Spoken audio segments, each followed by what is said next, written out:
గత 36 గంటలుగా మనందరం ఆందోళన పడుతున్నట్టు రాష్ట్రంలో ముఖ్యంగా విజయవాడ నగరం చుట్టూ వరద ముంచెత్తుతుంటే ఇటు చంద్రబాబు నాయుడు గారు కానీ అటు మంత్రులు కానీ అధికార గణంతో ఒక ముఖ్యమంత్రి స్థాయిలో ఉన్న 74 సంవత్సరాల వ్యక్తి పడుతున్న కష్టం ఈరోజు ప్రపంచం అంతటికీ ఆదర్శంగా నిలుస్తుంది.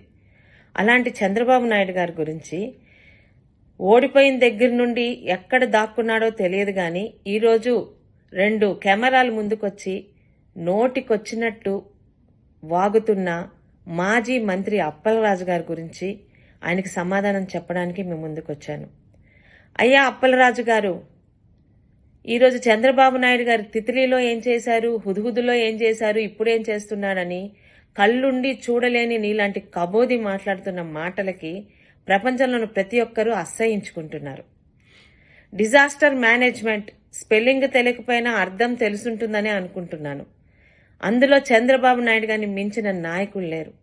24 గంటల్లో కేంద్ర ప్రభుత్వంతో మాట్లాడి దాదాపు ఈరోజు ఒక 10 ఎన్డీఆర్ఎఫ్ టీమ్స్తో పాటు పవర్ బోట్స్తో పాటు చుట్టుపక్కల ప్రతి ఒక్క రాష్ట్రం నుంచి సహాయ సహకారాలు తీసుకొని ఈరోజు ఆయన చేస్తున్న పనికి ప్రపంచం అంతా నివ్వెరపోతుంది. ఒక ఆదర్శ ముఖ్యమంత్రిగా ఆయన ఉన్నారు.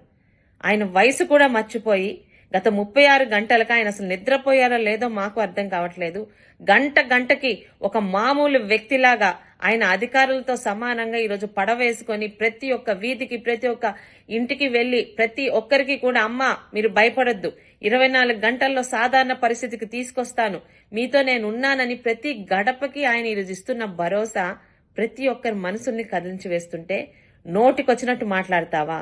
హుదుహుదులో ఆయన ఏం చేశారో నువ్వు చెప్పక్కర్లేదు.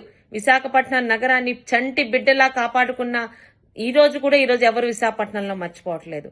తిత్లీలో దాదాపు సచివాలయాన్ని అందరినీ ఈరోజు పలాస తీసుకొచ్చి 7 రోజులు ఒక ముఖ్యమంత్రికి ఒక మామూలు బస్సులో ఆయన నివాసం ఉంటూ పలాస మొత్తాన్ని మళ్ళీ మామూలు స్థితికి తీసుకొచ్చారు. అలాంటి ఆయన గురించే మీరు మాట్లాడుతున్నారు. మీకు తెలిసొస్తే కదా ఈరోజు మీ వరకు గత 5 సంవత్సరాలు మీ పాలనలో నెల్లూరు జిల్లాకు చుట్టుపక్కల వరదలు వచ్చినప్పుడు ఒక హెలికాప్టర్లోని వెర్రి నవ్వులు నవ్వుకుంటూ చూసిన వెళ్లిన ముఖ్యమంత్రి అప్పటి ముఖ్యమంత్రి జగన్మోహన్ రెడ్డి గారికి ఈరోజు నిద్రపోకుండా నిద్రాహారాలు మాని ప్రతి గడప తొక్కుతున్న మా ముఖ్యమంత్రి చంద్రబాబు నాయుడు గారికి ఎంత తేడా ఉందో ప్రజలకు అర్థమవుతుంది.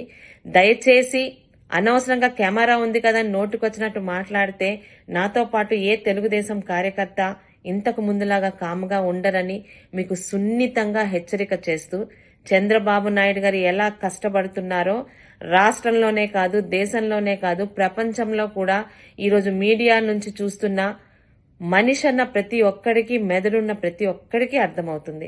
మరి మీలాంటి పశువులకి ఎందుకు అర్థం కాదో మీరు మనుషుల పశువుల మీ ఇంగిత జ్ఞానానికే వదిలివేస్తూ ఫస్ట్ అండ్ లాస్ట్ వార్నింగ్